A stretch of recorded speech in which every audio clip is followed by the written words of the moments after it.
and thrust a small-town prosecutor into the national spotlight.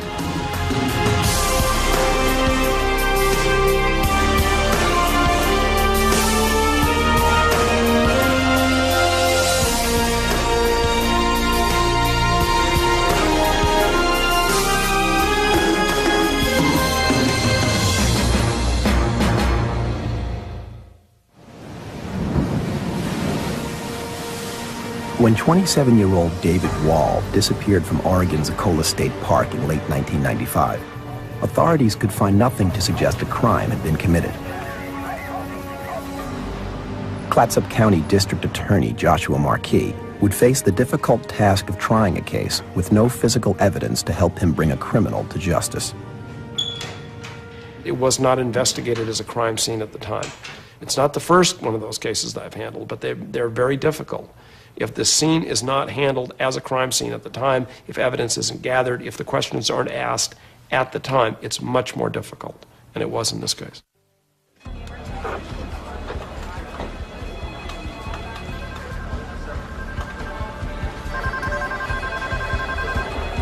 Shortly after 8 p.m. on November 12, 1995, a police emergency dispatcher in Seaside, Oregon, received a call for help. Lost David. A young woman named Linda Stengel told the dispatcher that her boyfriend had gone for a short hike at Ecola State Park. My boyfriend and I went to Ecola State. Although 8 hours had passed, he still had not returned. And what's his name? David Wall. Linda said she waited hours at the park. Finally, she made the 3-hour drive home alone. All right, we'll have somebody go and look for him and give you a call back, okay? Thank you.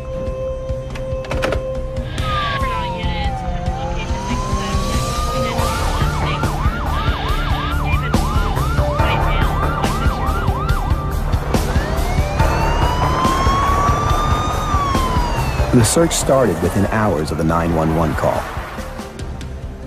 The Clatsop County Sheriff's Department organized a search and rescue operation at Ecola State Park.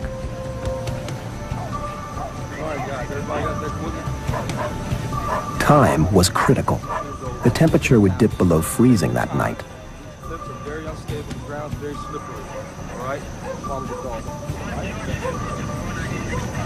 David's parents arrived to join in the search. Linda stayed behind in case David called home. Beverly Jones remembers the night her son disappeared. Tom and I were the only ones there with the search party on that Sunday, walking everywhere. We walked all the trails, we went everywhere, looking and calling for David, but didn't find out much of anything.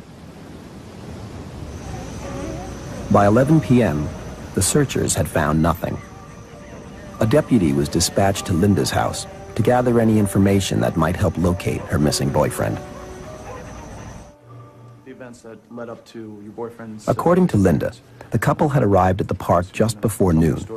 Yeah. They had a fight and David decided to go for a short walk. And I was really tired. Linda stayed behind to take a nap.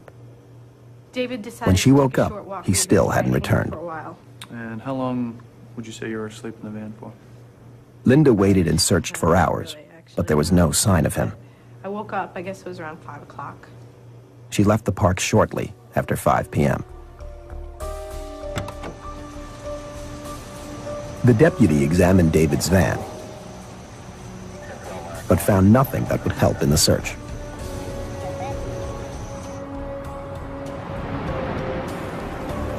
The search and rescue operation continued for days. As helicopters scanned the area, volunteer rescue workers combed the trails with search dogs.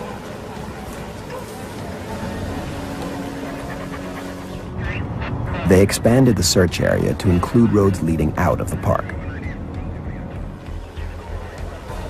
There was no sign of David. His parents refused to give up hope.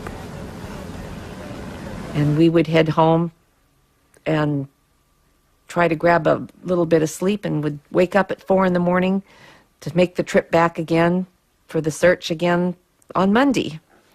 As soon as, dawn broke again, they'd be back searching. Linda joined them on day 3 of the search, but she was too upset to be of much help. Family members tried to comfort her.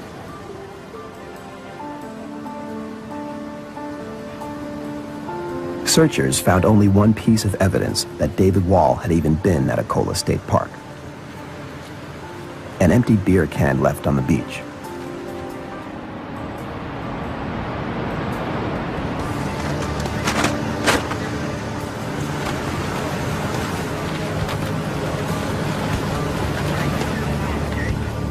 Investigators would later determine that the brand and lot number matched a 6-pack David and Linda brought with them the day he disappeared.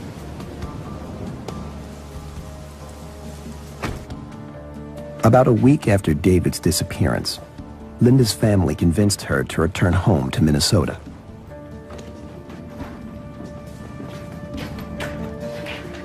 She had moved out to Oregon after high school to start a new life. Now that life had taken a bizarre turn, and Linda was going home. They called off the search at that point. There was just no sign of, no trace of him at all. And they'd done everything they can, so that was the point where the search and rescue, they just called off the search altogether. And we all went home. David's mother thought Linda knew more. I just felt she knew something that she wasn't telling me. I mean, just the way she'd tell the story over and over and over and always add a little something to it. It just didn't measure right to me, and I felt that she was keeping something from me. David's mother told authorities she thought it was suspicious that Linda Stengel waited more than 8 hours to report David's disappearance. She also thought it was strange that Linda had simply driven home without him. She took his van, his wallet was in there, his coat, and just left him. Didn't call and ask for help, didn't call the police to say he was missing, didn't ask for help around there, just came straight home. Bev Jones tried to keep the case alive. With no evidence to suggest foul play, Clatsop County authorities ruled the disappearance an accident, but left the missing persons case open.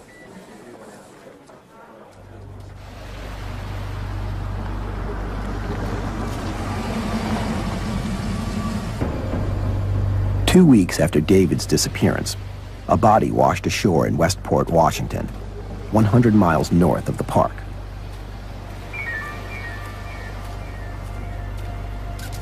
The Grays Harbor Sheriff's Department was in charge of the investigation. The department handles several such cases each year. Under Sheriff Rick Scott. Once it was determined that this was in fact human remains, our office was contacted and asked to assist in the identification and the follow-up of that. Detective Lane Yeoman specializes in collecting evidence that assists in identifying victims. The detective had little to go on. The state of the victim's remains left few clues to his identity. All he had was an ankle bracelet on his right ankle. His head was missing, and it appeared he'd been in the water about 3 weeks. Not a whole lot to go on here. The remains were taken to the county medical examiner's office, where authorities would need to rely on fingerprints to identify the body. But after prolonged exposure to water, this would prove challenging. Thank you. When a body's been in the water for a period of time, because of decomposition, the skin will become loose. The layers of skin will separate. It'll cause the skin to hang loose, like you're wearing a rubber glove that's one size too large. That skin, as it begins to slough off, you can clip it off and remove it. What I'll do normally is I'll clean the skin for any debris that's on it, slip it over my own finger, and then roll the prints. Detective Yeomans was unable to find a match with any missing persons files in Washington state. He turned to the fragments of skull that were recovered with the body for more clues. I had removed the skull fragments and taken them to a forensic anthropologist. to have him examine them to determine if the damage was caused before or after death. He concluded that it did not appear to be a single blow and that he couldn't tell if the damage was caused before or after death. The detective sent out a regional teletype with the description of their John Doe and the fingerprints he had obtained.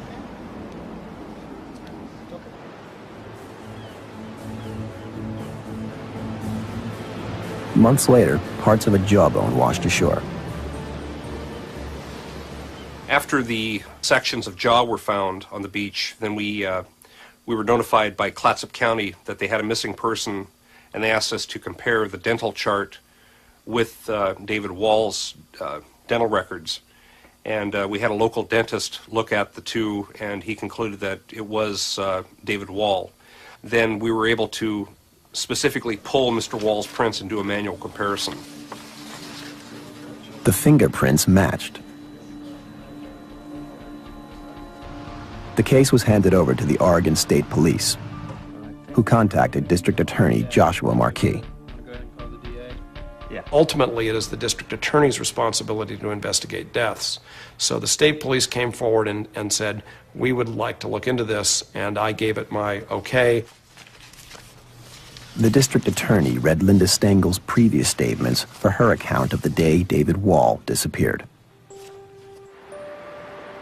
According to Linda, the couple had driven to the Oregon coast that morning to talk about their relationship. Too tired. When they got to Ecola State Park, David wanted to go for a walk on Indian Head Beach. Yeah, I'm going. But Linda said she was too tired. They'd been up all night. Seriously not coming?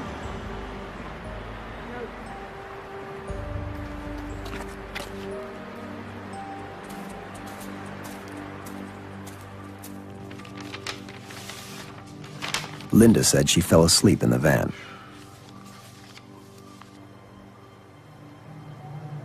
When she woke up, she became irritated because David hadn't returned.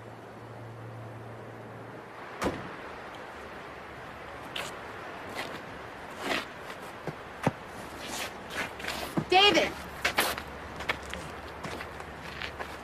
She was alone, she had no money, and she didn't know her way around the remote park. Linda told authorities she and her boyfriend had been fighting frequently. She thought David had abandoned her at the park. David! Linda said she got angrier by the hour. By 5 p.m., she decided David had indeed deserted her. She braced herself for the 3-hour drive home, alone and with no gas money.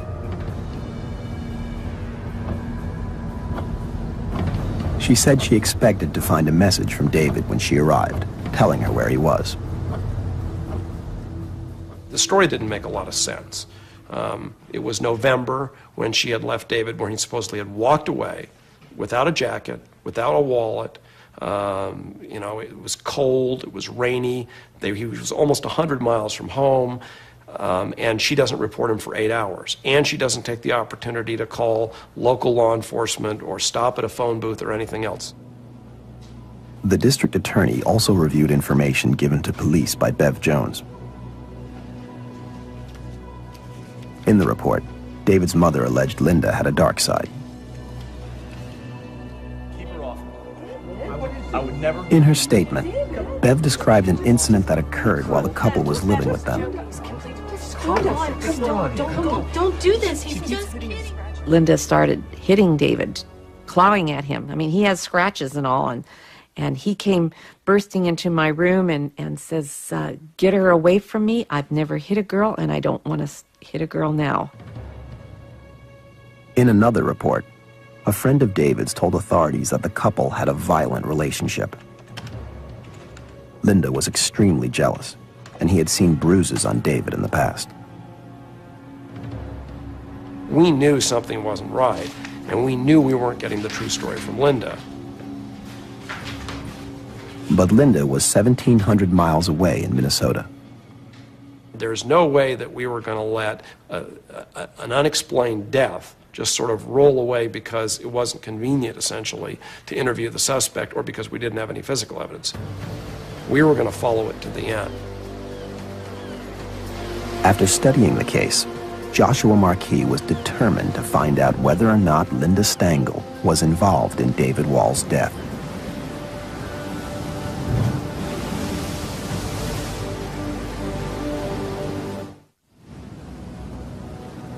"27-year-old David Wall disappeared somewhere near the rugged coast of an Oregon state park on November 12, 1995. He was last seen alive by his girlfriend, Linda Stangl. She told authorities that David went for a walk and never returned.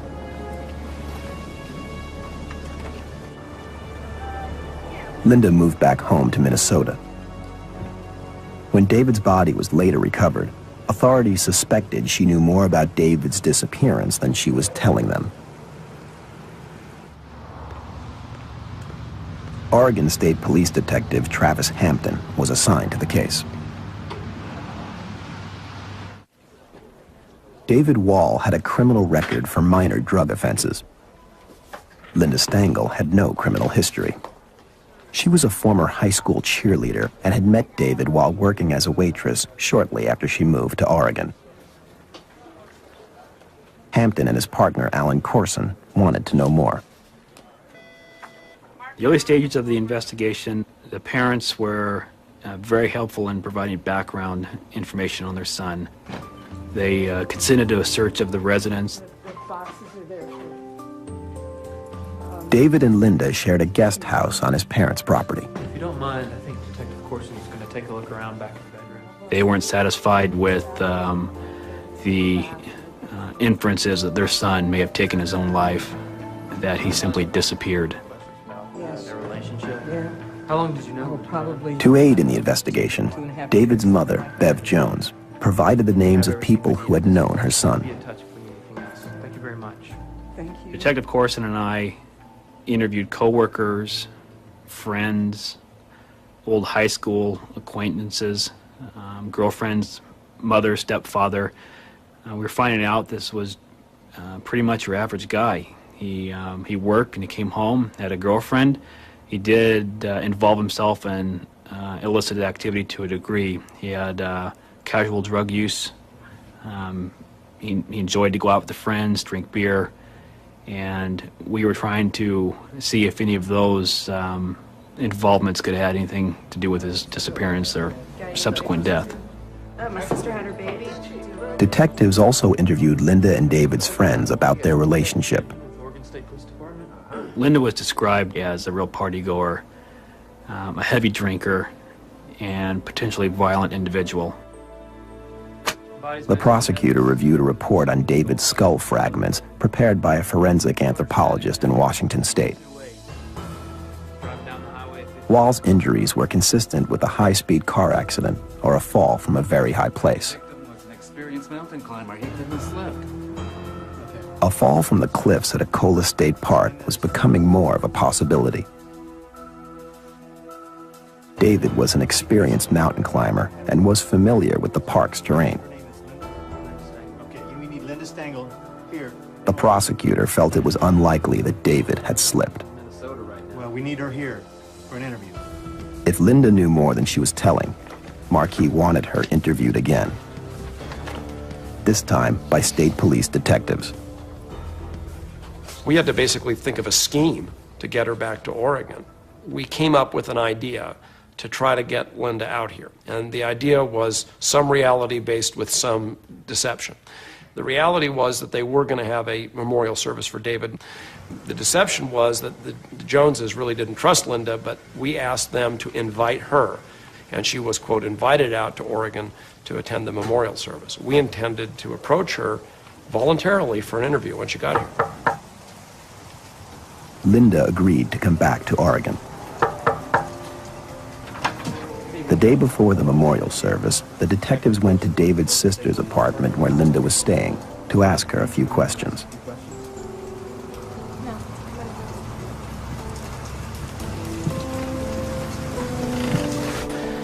All right, there's a lot in it? Linda willingly talked about the day David disappeared. Sleep, and then how long were you asleep? Detectives Corson and Hampton asked Linda to show them the route she and David took to the coast. Okay. We're getting ready to go out to the park. Would you mind going with us and retracing all the steps? She agreed to go.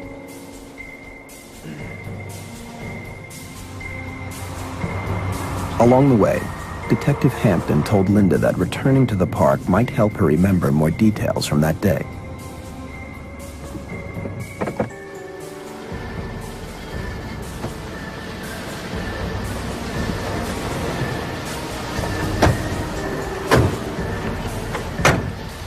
She understood the importance of rehashing the daily events and where and when they went to the beach.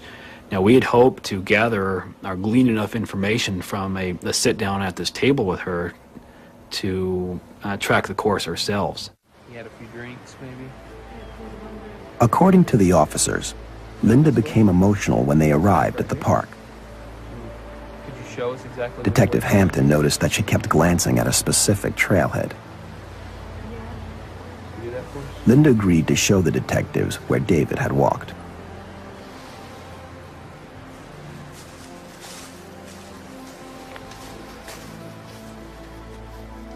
As they walked up the trail, Linda stopped. The detectives asked her if something had happened at that spot. Okay, we're going to be right beside you. Linda said she was afraid of heights. According to the officers, she agreed to go further if Hampton would hold her hand.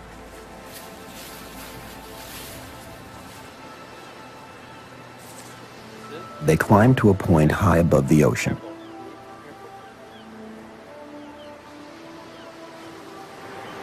There, detectives found a steep overlook. Beyond its unprotected edge was a 300-foot drop to the beach.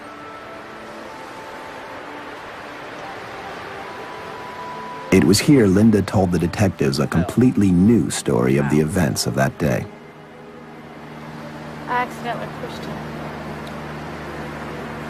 Can you show us exactly what happened? She admitted that she pushed David. Really? So cool.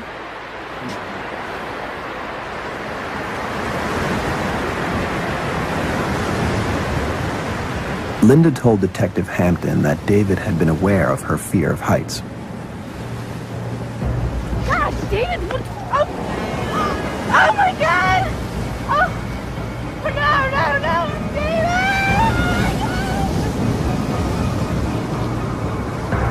She said David pretended to push her.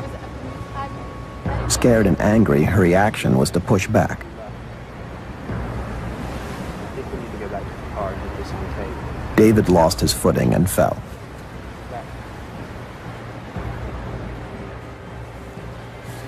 Linda insisted it was an accident with deadly consequences. We're standing out at the Oregon coast. I have no recording equipment. I have my police notebook and a pen, probably. I was not set up or even expecting a confession. That was really the furthest thing from my mind. Hey, Linda. Back in the parking lot, she repeated the story she had told the detectives, The exact same thing. this time on tape. What happened was we decided to take a walk. And Linda gave a comprehensive tape confession about her involvement in his death. She still insisted it was an accident and that she didn't mean for him to die.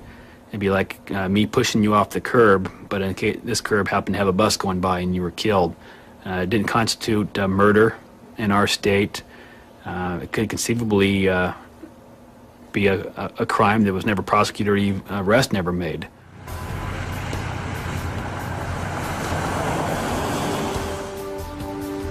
Afterwards, detectives dropped Linda off at a motel.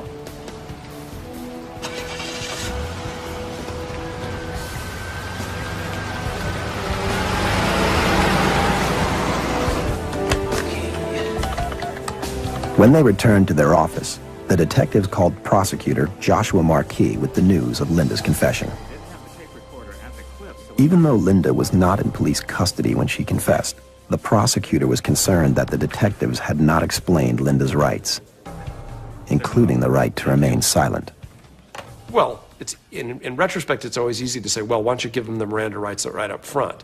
The problem is that's why I'm a prosecutor and they're detectives. They are dealing with this person on a one-on-one relationship. If they're not legally required to give her Miranda rights, they don't want to do something that is going to actively discourage her from telling her the truth.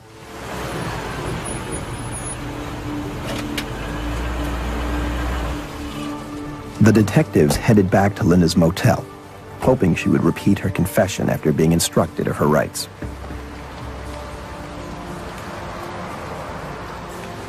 If you decide to answer questions now without your lawyer being present, they told Linda that the district attorney wanted them to get another statement from her. answer any further questions. Understand? Linda formally waived her right to remain silent and recorded another confession. Beginning to tell us what you said yesterday. All right, Ms. Stengel, are you aware that the conversation is being recorded? Yes. Okay. Describe the strength of that push. Are you pushing with both your hands? Yeah. Okay. Was it a hard push? It was like a get the hell away from me kind of push. Okay, it's pretty hard. It was pretty hard. Okay. 2 days later, Linda flew back to Minnesota. Based on the strength of her taped confession, Marquis presented the case to a grand jury. A week later, an indictment was handed down charging Linda Stengel with first-degree manslaughter. She was arrested in Minnesota and returned to Oregon to face the charges. But then her story changed. She said she never pushed David and that the police forced her to confess. Scott Ospaug, Linda's defense attorney, filed a motion to suppress the confession. In the suppression hearing, Ospaug would put the police and their interview tactics on trial in hopes of taking away the prosecution's best weapon against his client. Her own words. Thank you, Counselor.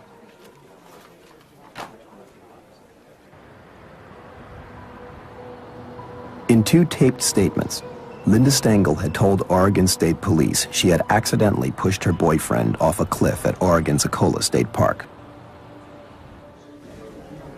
Based on the confessions, a grand jury handed down an indictment for first-degree manslaughter. But Linda had recanted the confessions, saying the police pressured her into making up a story. Linda's attorney, Scott Ospaug, filed a motion to suppress the tapes.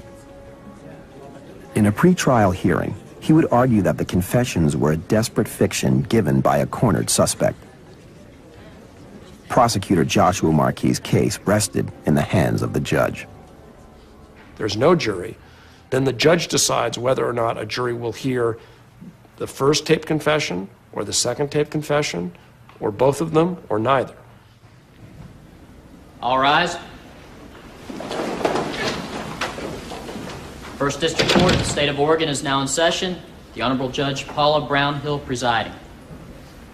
Good morning, everyone. Good morning, Your Honor. Please be seated. During the suppression hearing, the defense claimed that Linda's statement was coerced by the police who questioned her. That the 2 taped statements Judge can be Paula submitted as Brownhill evidence. returned a quick decision. I do believe that Miss Stengel gave her statements freely and voluntarily, and the detective did not coerce her in giving those statements. This hearing is over. All rise. A jury would hear the tapes of Linda's confession. You may be seated. If these confessions had been kept out of evidence, I don't know if we could have gone to trial at all. I doubt there would have been, if all of the confessions had been suppressed, then I don't think there would have been enough to even have brought a case. Linda Stengel's manslaughter trial began on January 8, 1997. Instead of the courtroom, the trial began at Ecola State Park. The idea is to try to make the crime scene real, to try to take it out of the sterility of the courtroom, to have a jury view, which is held at the beginning of the trial. So we asked for the jurors to be bussed down from Astoria here. I mean, it makes it real. The prosecutor led the jurors to the scene of the crime. This is where Linda brought Detective Hampton, and where she said she and David walked out onto the edge here, where she said David fake pushed her, and she pushed him, and he fell over 300 feet to his death. The jury and to the court, what is on this tape? Back in the courtroom, the state played Linda's confessions for the jury. So you're looking out toward the ocean? Yes. Okay. And Dave was standing left. He had one hand on my back, one hand like on my stomach. He pretended to push me. I pushed him back. I mean, that was just it's a natural reaction for me. Okay. Did you hear anything after you pushed him? He screamed. It was just this loud, vicious, like, eerie. Now, Detective Hampton, on this tape, were there any promises or threats that were made to Miss Stengel? Absolutely not. And there was no threats on this tape? No. Okay, and also on The this detective said Linda was not threatened or given any promises in return for her taped confessions, and that her statements were given freely. Prosecution consideration. If there was any pressure on her, it would have been that realization that I've got, either fight or flight. I've got to tell the truth or keep running with my lies. And she chose to tell the truth. Detective Hampton.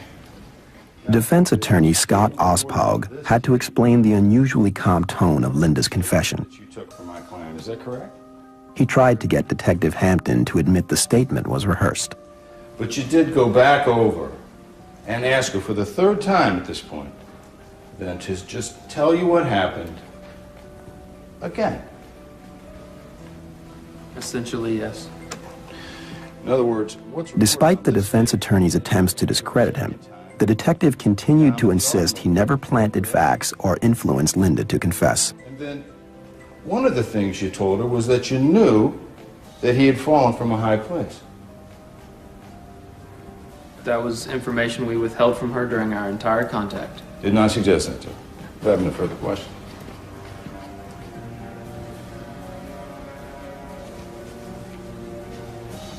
The prosecutor called David's mother, Bev Jones, to the stand. Raise your right hand. Do you swear He would use her testimony to show Linda's indifference from the start. perjury? I do.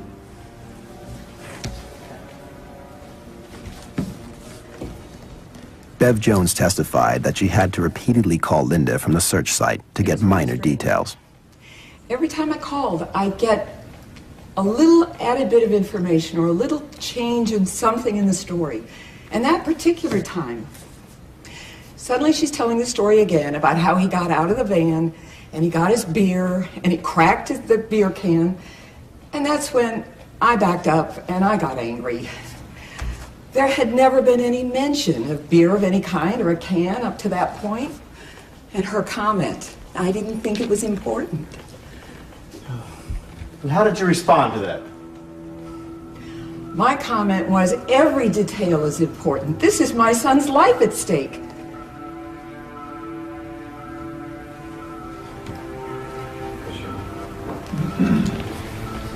On cross-examination, David's mother admitted that her son did have a drinking problem. Began to narrow onto Linda. Yes. The defense attorney then confronted her with letters she had written to Linda. Letters he suggested were written by a grieving mother looking for someone to blame. Now, in your January letter, you asked Linda repeatedly, as is indicated in bold lettering, "Where is my son?" Is that correct? Yes. He pressured her to say she held Linda responsible for David's death. Suspected her, didn't you? No.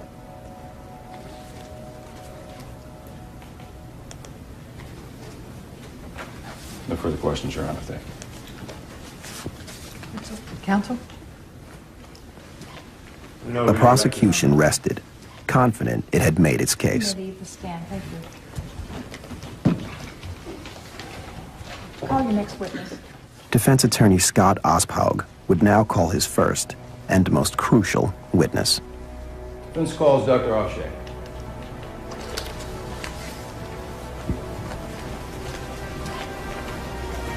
Professor Richard Offshay, a sociologist at the University of California at Berkeley, is a nationally recognized expert on coerced confessions.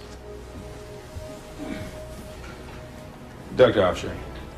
Dr. Offshay told the jury he had found evidence to show that Linda Stengel had falsely confessed as a result of police pressure tactics. When most people say, I would never give a false confession to something I didn't do, they have no idea of what tactics might be brought to bear on them. When people give false confessions, it's because the tactics that have been brought to bear on them make it seem as if agreeing with the police is the best thing to do. And pretty much get her to say If the defense could convince the jury that pressure and coercion by police had made Linda lie during her taped statements, those confessions would be useless.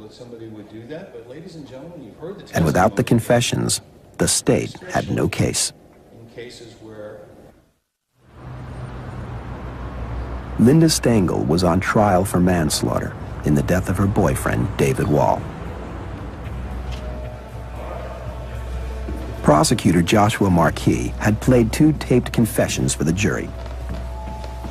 On both tapes, Linda admitted to pushing David off a cliff at Oregon's Ecola State Park. But Linda had recanted her confessions and reverted to her earlier story that David had simply walked off and never returned.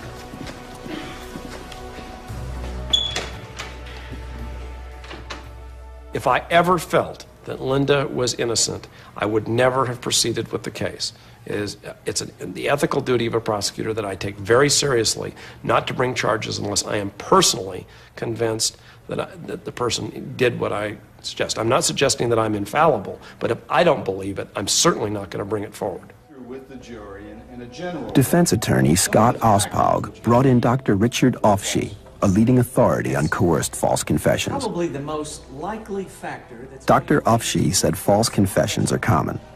He described a 1987 Stanford study that examined 350 convictions in which the defendants were later proven to be innocent.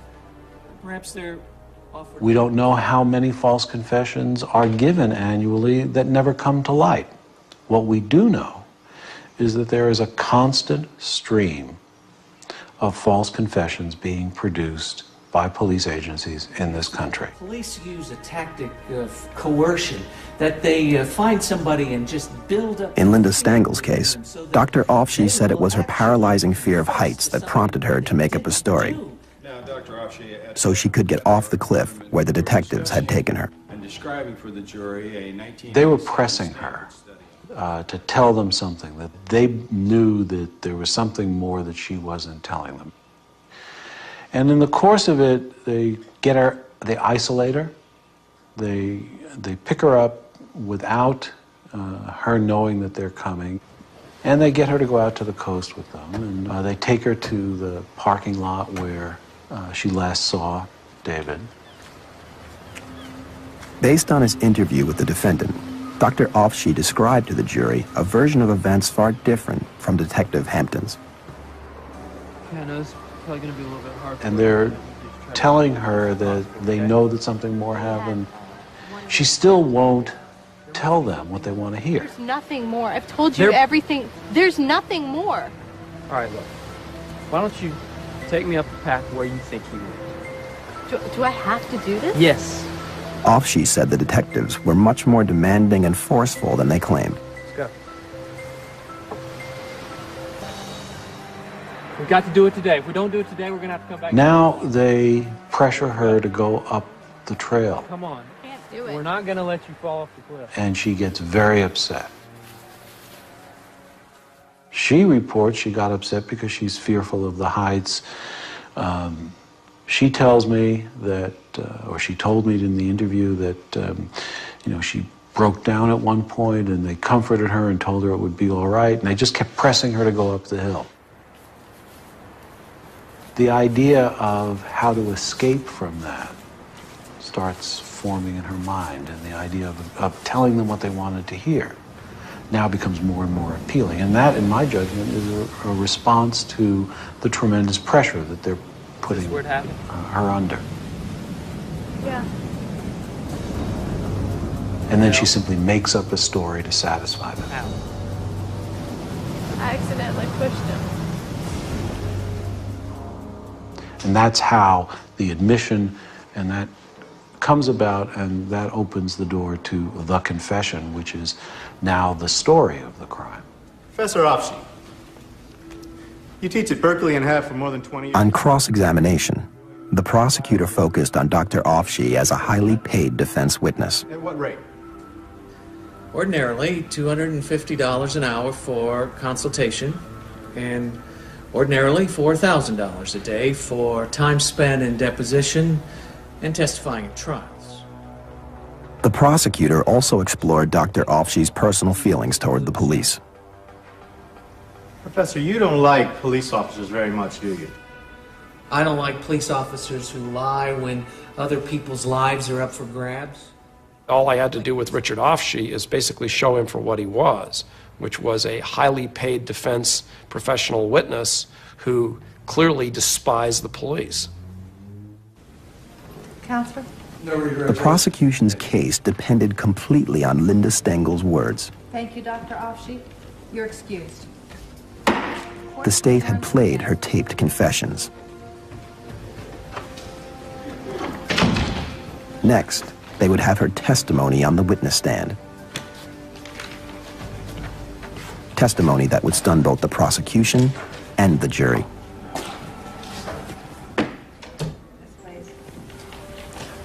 The defense calls Linda Stengel. Linda Stengel was facing more than 8 years in prison. She was on trial for first-degree manslaughter in the death of her boyfriend, David Wall. The charge was based on her own confession, which she later recanted. The whole truth and nothing but the truth, under the penalty of perjury. Yes. She needed to convince the jury the police coerced that confession. You a little nervous this morning? Well, just listen very carefully to my questions. Linda told the jury she honestly had no idea how David died. The last time she saw him, he was heading out for a walk at Ecola State Park.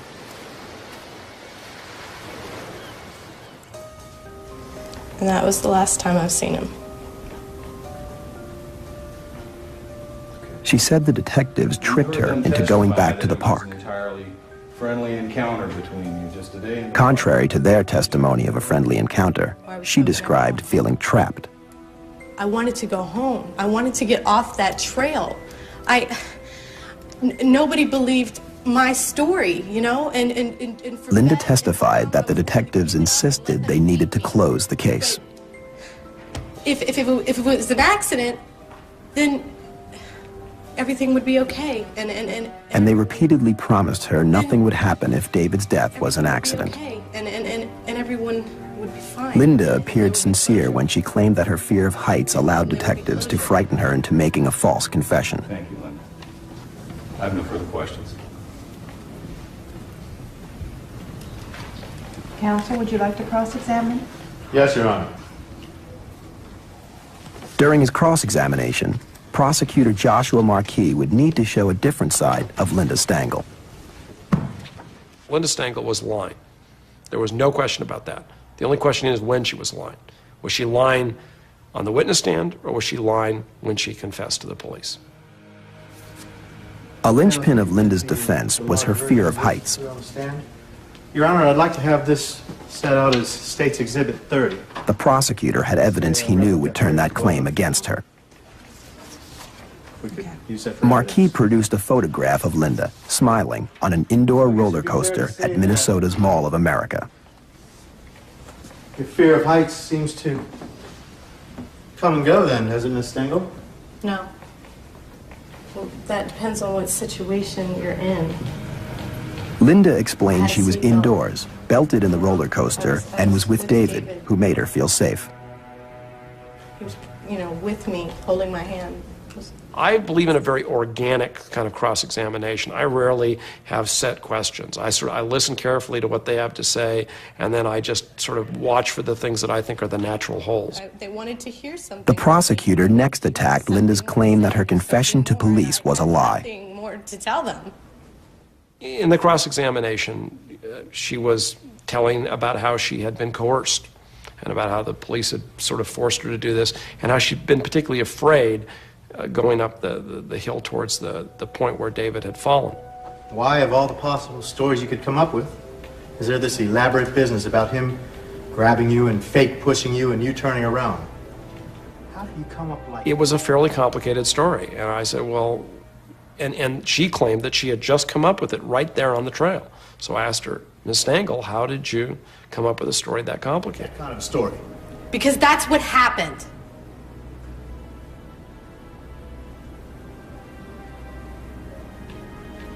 I didn't know what to tell them, so I just kept going back to what actually happened. And about 10 or 15 seconds went by, and nobody said anything. And it's sunk in with her. And then she's realized what she'd said. 10 seconds doesn't sound like a lot, but in a courtroom, it is an eternity if nobody's talking. But I think it was too late. I think the jury got the idea. I certainly did. I wish that... In closing arguments, District Attorney Marquis asked the jury to convict Linda Stengel of first-degree manslaughter, defined as homicide committed recklessly, with extreme indifference to the value of human life. that we need to find out about. Defense attorney Scott Ospog reminded the jury there was not a shred of forensic evidence showing how, or where, or when David met his death. He argued Linda was the ultimate scapegoat. Secondly, He described Linda as a naive young woman who was simply an easy target for an angry family and frustrated investigators. After 6 days of testimony, the jurors were now left to decide which story was the lie and which was the truth.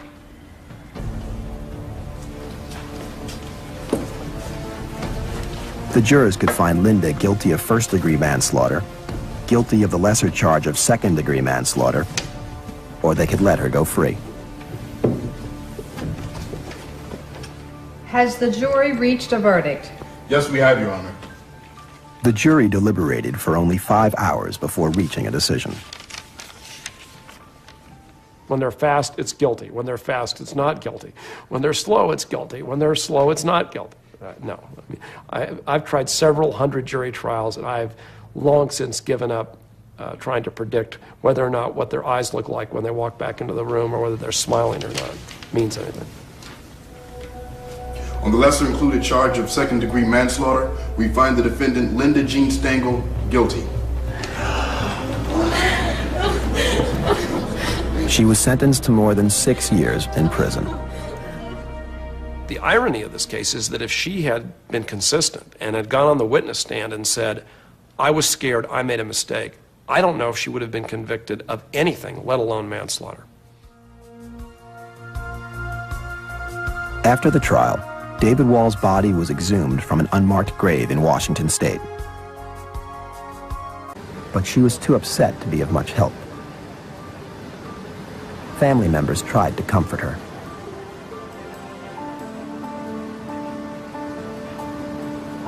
Searchers found only one piece of evidence that David Wall had even been at Ecola State Park. An empty beer can left on the beach.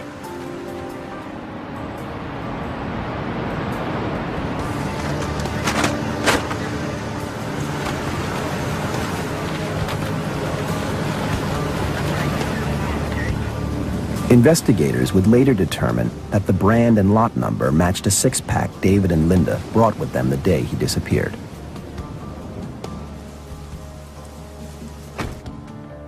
About a week after David's disappearance, Linda's family convinced her to return home to Minnesota.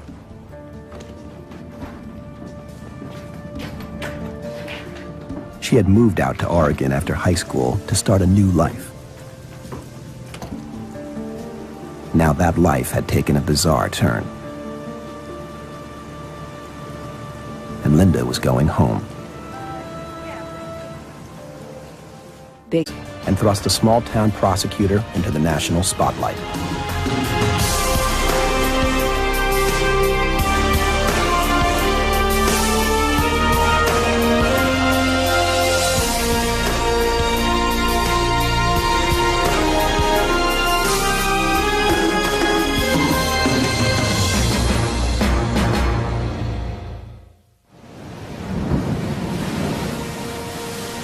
When 27-year-old David Wall disappeared from Oregon's Ecola State Park in late 1995, authorities could find nothing to suggest a crime had been committed.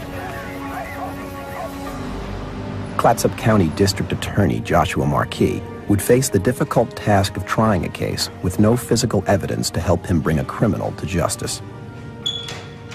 It was not investigated as a crime scene at the time. It's not the first one of those cases that I've handled, but they're very difficult.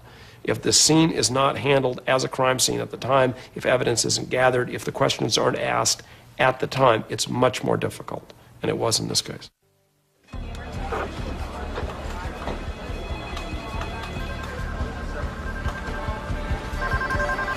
It was around 5 o'clock.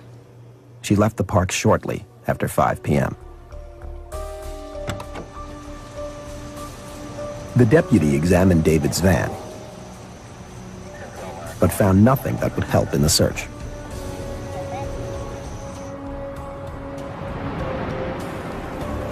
The search and rescue operation continued for days. As helicopters scanned the area, volunteer rescue workers combed the trails with search dogs.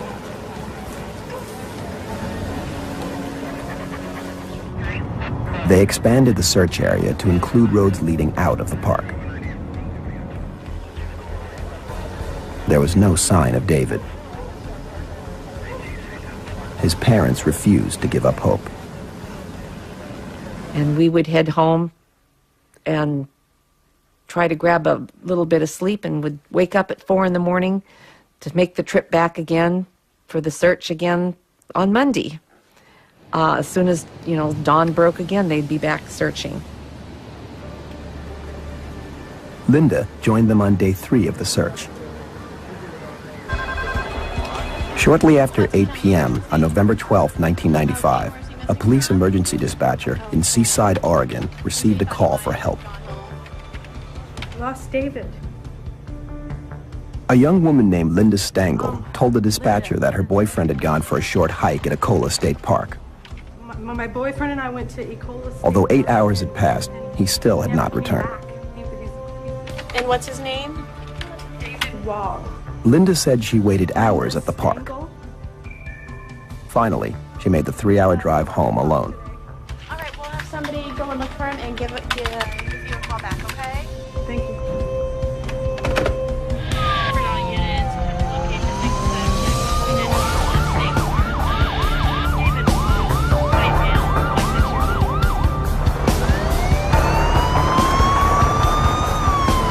The search started within hours of the 911 call.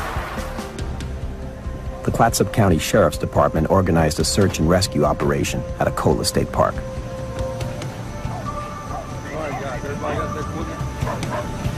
Time was critical. The temperature would dip below freezing that night.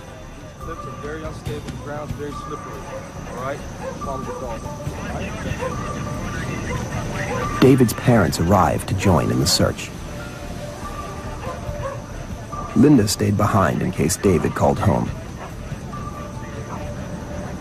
Beverly Jones remembers the night her son disappeared.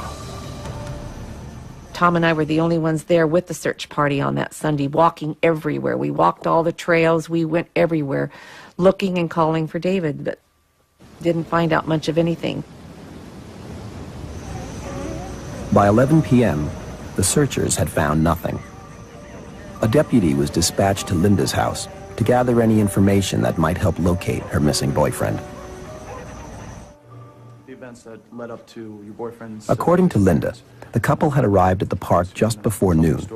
Yeah. They had a fight, and happened David was, decided to went go the for a park, short walk. And I was really tired. Linda stayed behind to take a nap. David decided When she to take woke a up, short walk. he We had still been hadn't fighting returned. For a while. And how long would you say you were asleep in the van for?